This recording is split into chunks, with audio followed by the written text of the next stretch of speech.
I've literally just finished racing the Ironman 70.3 World Championships here in Chattanooga, Tennessee. Now, as soon as you cross the line, recovery starts, no matter what distance race you've been doing. So we're going to bring you some points to help you have a fast recovery.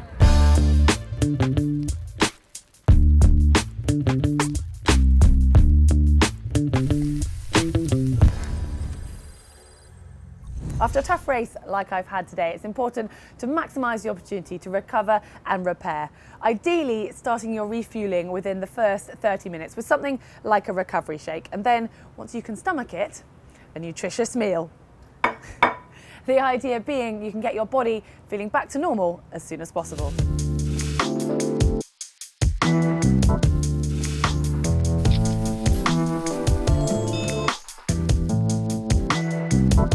In a race, you'll push your body even harder than you would in training, so stretching and mobility work become even more important.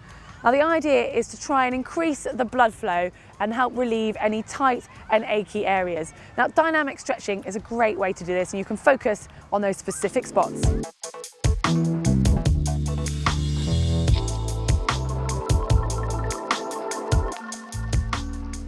We're going to show you a few exercises that you can then tailor to your own needs.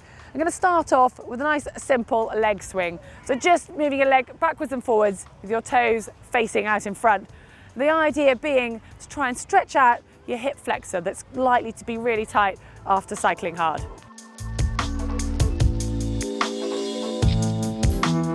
This is an exercise that I personally really like, and it's a great one for mobilising your spine and helping to stretch out your glutes a little bit. So lying on your back, make sure your shoulders are flat on the ground, your knees are bent and your arms are somewhere flat, feeling comfortable.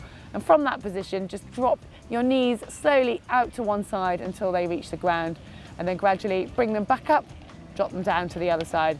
You should feel a really nice stretch. Part of your recovery needs to be active, and a great way to do that is getting out on your bike for an easy spin. So try and find a flat course, concentrate on keeping your cadence high, just getting your blood flowing and your legs spinning. And probably best to leave running for a couple of days as it's high impact. But having an easy swim, if you've got the chance, is another great way to help speed up your recovery. Physiotherapy or massage is another great way to help improve your recovery, and one of the more enjoyable ones as well. It'll help increase the blood flow, it reduces any inflammation, and it'll also promote any healing of your soft tissue that you've damaged through race day. The next part of my recovery is actually putting my feet up. Rest is so often overlooked, but it's a really essential part. And I've combined that with putting my compression tights on, because they're going to help reduce the inflammation that's built up in my legs from racing and also increase the blood flow. And for me, I get really achy legs after racing, and this just helps ease that. And because of that, I'm going to sleep in these, but for you, it's up to you. Just wear them as long as you feel you need. The jury is still out there on ice baths, but there's evidence that it does help to reduce inflammation. Now, personally, I am not a fan, but, well, I'd do anything for GTN.